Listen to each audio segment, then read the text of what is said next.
Ego was no longer in the lounge. She was lying motionless on a massive bed in a candle-lit bedroom.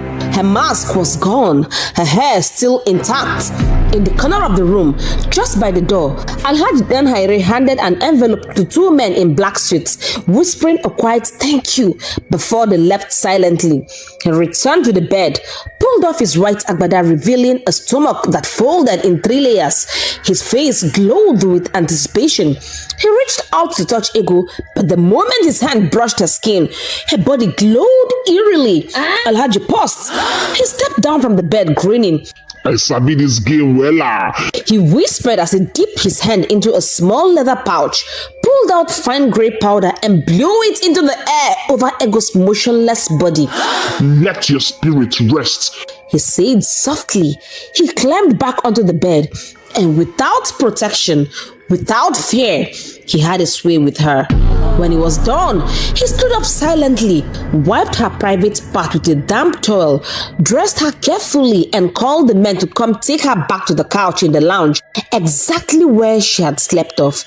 Ego woke up in the lounge, still in her dress, hair neatly packed, mask beside her on the couch. She blinked, confused.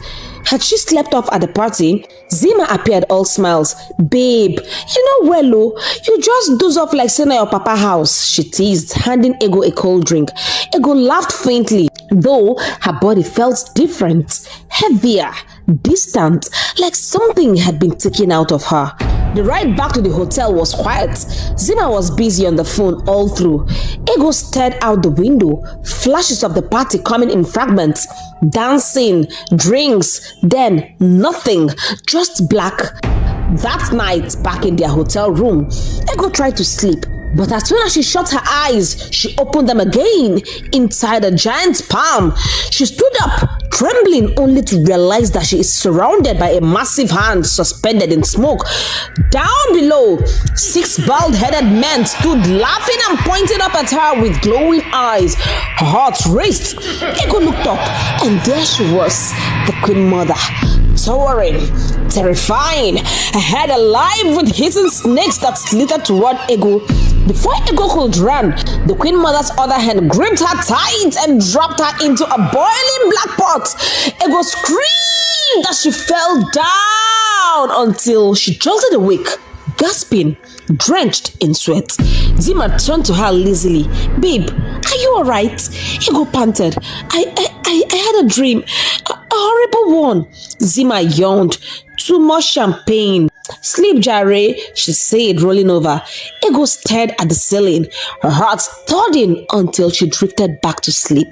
The next morning, Zima handed Ego an envelope, $5,000, she said, smiling. Your thank you package. You lit up the party. Ego's eyes widened. For real? Zima nodded. This is just the beginning. Ego hugged her tight, and just like that, they packed their bags and headed to the airport. But the shadow of the Queen Mother still lingered deep inside Ego's soul. In the cold silence of the evil realm, smoke twisted like spirits searching for hosts. Through it, Alhaji Danhaire emerged, cloaked in shadows, his head bowed low. He dropped to his knees before the giant figure seated on the throne of bones. Oh, Queen Mother, he spoke with trembling reverence. I have offered a sacrifice. The Queen Mother, her head alive with slithering snakes, let out a deep echoing laugh. Rise, Danhaire. He stood up and slowly removed his hood, revealing its bald, infected scalp, still crawling with maggots. In a flash, snakes surrounded him. One hissed and lunged forward, its tongue extended, licking the maggots off his scalp like honey. You have bought yourself another 60 days of life. Wealth, affluence, the Queen Mother said with wicked glee. Enjoy it while it lasts. Her laughter shook the realm. Then, darkness. Danhaire jolted awake in a silk-covered bed. Panting, he rushed to his mirror. The sore was gone. The maggots vanished. His scalp smooth and unblemished. He smirked. Another round bought. He whispered. This was a secret. Buy life by sacrificing innocent women. Every time he slept with one, his curse weakened and his riches grew. Satisfied, Danhaire climbed back into bed. the Queen Mother's laughter still ringing in his ears. Back in Zaria, everything had changed. Ego had returned a different person. Wardrobe glowing, bank alerts ringing, confidence skyrocketing. She upgraded to the latest iPhone and her aura untouchable. But beneath the glam, something strange had started. It began with her dreams. Every night, she found herself walking through a narrow tunnel, hands reaching out from the walls, whispering her name. Some nights, she saw herself floating in a river of blood, the Queen Mother watching from afar, smiling. Then came the nosebleeds. First, tiny drops, then heavier ones, especially when she laughed too hard. Zima noticed but said nothing. Only once did she speak. Try not to overuse the oil or the perfume. Let your body rest. Ego nodded, but she was restless. There was something in her she couldn't explain. A dark weight, a sense that time was ticking and something was coming for her. Ego woke up one morning with a sharp tearing pain in her lower abdomen. The scream that left her mouth shook the room. Desperate, she grabbed her phone and called Zima. Minutes later, Zima barged in, panic in her eyes. Let me take you to the hospital. No, Mama Azara, Ego whispered through clenched teeth. They drove straight to the priestess. Inside the shrine, the air was still. Mama Azara asked Ego to lie on the mat. As she bent over and lifted Ego's clothes, she jerked back violently. You have been used, she cried. Ego's eyes flew open in horror. Mama, how? The priestess's face twisted with fury. I warned you. I told you never to let any man with dark wealth touch you. Zima turned to Ego stunned. Did you sleep with anyone at the party? No, I swear I didn't. I just drank a little and dozed off. That's all. Mama Azara stepped back. Take her away. Go and bear the consequences. Tears filled Zima's eyes as she helped Ego up. They rushed to ABU Teaching Hospital Shika. Ego was admitted immediately, but every test came out clean. Yet, her condition worsened. Her private part began to stink. The doctors were confused. Finally, one called Zima aside. Whatever is wrong with your friend isn't medical. It may be spiritual. Involve her parents if you can. And with that, Ego was discharged. Back at home, Zima sat her down. Babe, tell me the truth. Are you sure you didn't sleep with anyone that night or after? Ego sobbed. I swear on my life, I didn't. I just drank then slept. That's all. I don't know what happened. Zima stared at her, afraid, because whatever had touched Ego was not of this world. Ego was no longer the campus slay queen. She was now a shadow of herself. The moment the car pulled up in front of their compound in Agbo, the neighbors peeked through their windows but quickly covered their noses as Ego stepped out of the car. Flies swarmed her like bees, buzzing around her waist and thighs. The stench was horrific. Jesus! A woman across the street muttered. But nah, Ego's mother didn't care. She ran out barefoot, arms wide. My Pekin, my Ego. She hugged her daughter tightly, ignoring the smell. Tears already rolling. Come inside. Zima followed quietly behind, her eyes lowered in guilt. Inside, Ego collapsed on a mat. Her skin was pale, her eyes sunken. She couldn't even sit up straight. Nne knelt beside her, cupping her cheeks. What happened to you? Talk to me, my Ego. What is it?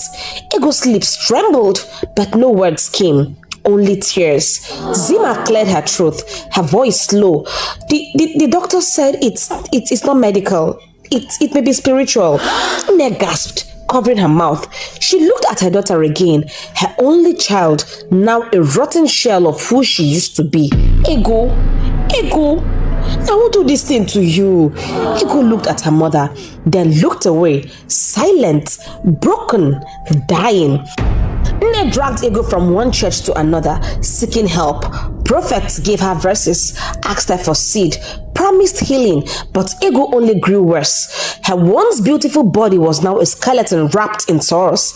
Her private part was rotten, crawling with maggots. Every morning, Nne would weep as she swept them off the floor. Ego could no longer scream, only cry silently. She knew death was close, but her only wish was closure, to know the cause of her predicament. Then came the news. Pastor Enoch, a powerful man of God, was coming to Agbo for a retreat that weekend. The retreat held on an open field, filled with hundreds lifting their hands to heaven. Nne forced her way to the front, then collapsed at the pastor's feet, wailing, "Pastor, my daughter is alive but rotten. I can't even bring her here because of the smell. Please help me." The moment Pastor Enoch heard her, he paused. Something stirred in his spirit.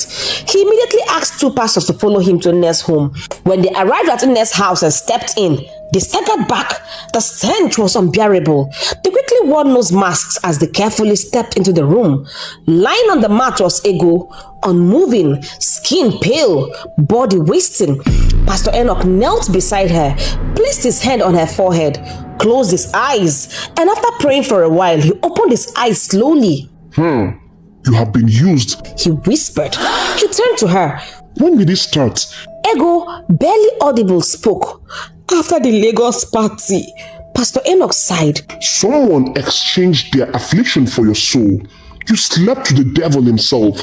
Tears streamed down Ego's sunken face. At last, she understood, and for the first time since she fell ill, she confessed everything. Maman Azara's kayamata, the perfume, the oil, the sweets, the party, the man, the lies. In tears, she asked God for mercy.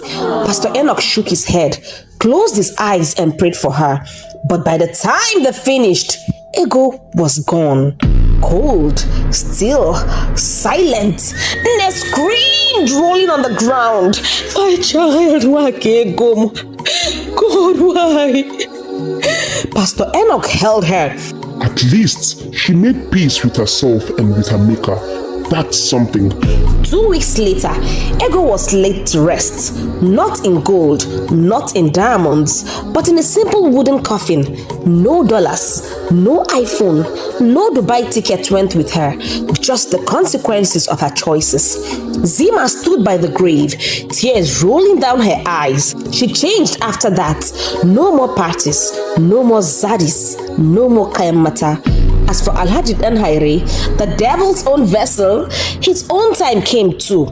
The cult demand became too much, and when he failed to meet up, he died in his luxury suite, alone, rotten, maggots crawling out of his bald head. All the wealth he killed for, left behind. Moral lesson: vanity upon vanity, all is vanity. Ecclesiastes 1 verse 2. We hear the stories every day. Ladies chasing soft life, men chasing quick money, people trading their souls for material things. But in all you do, don't let this be your story. Fame will fade, beauty will wrinkle, even the money will finish, but our souls live on with the consequences of the choices we have made. Thanks for watching. If you enjoyed the story and would like to see more interesting stories, please consider subscribing to this channel, not forgetting to turn on your post notification icon so that when a new video is being posted, you will be the first to be notified. Till we meet again in my next video, remain blessed.